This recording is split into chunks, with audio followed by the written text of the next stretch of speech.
জুলাই গণঅভ্যুত্থানের পর প্রথমবার ঢাকা সফরে দক্ষিণ ও মধ্য এশিয়া বিষয়ক উপসহকারী মার্কিন পররাষ্ট্রমন্ত্রী নিকোল চুলিক, পূর্ব এশিয়া ও প্রশান্ত মহাসাগরীয় অঞ্চল বিষয়ক উপসহকারী পররাষ্ট্রমন্ত্রী অ্যান্ড্রু হেরাপ এবং তার সফর সঙ্গী মিয়ানমারে নিযুক্ত ভারপ্রাপ্ত মার্কিন রাষ্ট্রদূত সুসান স্টিভেনসন। বুধবার বিকেলে বিভিন্ন রাজনৈতিক দলের সঙ্গে বৈঠক করেন তারা। বৃহস্পতিবার পররাষ্ট্র উপদেষ্টা তৌহিদ হোসেন এবং প্রধান উপদেষ্টা ডক্টর মোহাম্মদ ইউনূসের সঙ্গে বৈঠকের কথা রয়েছে দেশটির এই ৩ উচ্চ পর্যায়ের কর্মকর্তার।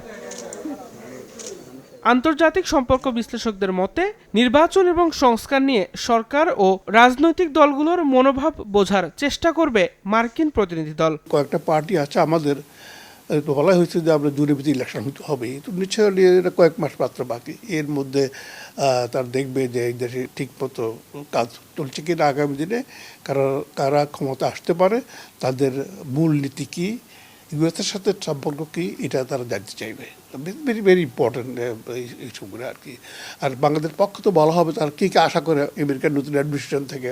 এই সফরকে ঢাকার সামনে শুল্ক ইস্যুর সুরাহা ও দ্বিপাক্ষীয় সম্পর্ক উন্নয়নের সুযোগ হিসেবে দেখছেন বিশেষজ্ঞরা।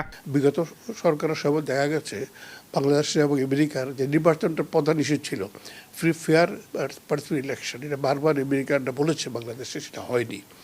এই নতুন পরিপ্রেক্ষিতে এখন ইলেকশনটা সার্বজনীন হবে কিনা, এটা ফ্রি ফেয়ার হবে কিনা এবং কখন হবে, এটা তার জানার খুব আগ্রহ থাকবে। রোহিঙ্গাদের সহায়তা ও চলমান সংকট সমাধানেও এ সফর ভূমিকা রাখবে বলে মনে করছেন আন্তর্জাতিক সম্পর্ক বিশ্লেষকরা। দিন মোহাম্মদ সাব্বির, সময় সংবাদ, ঢাকা।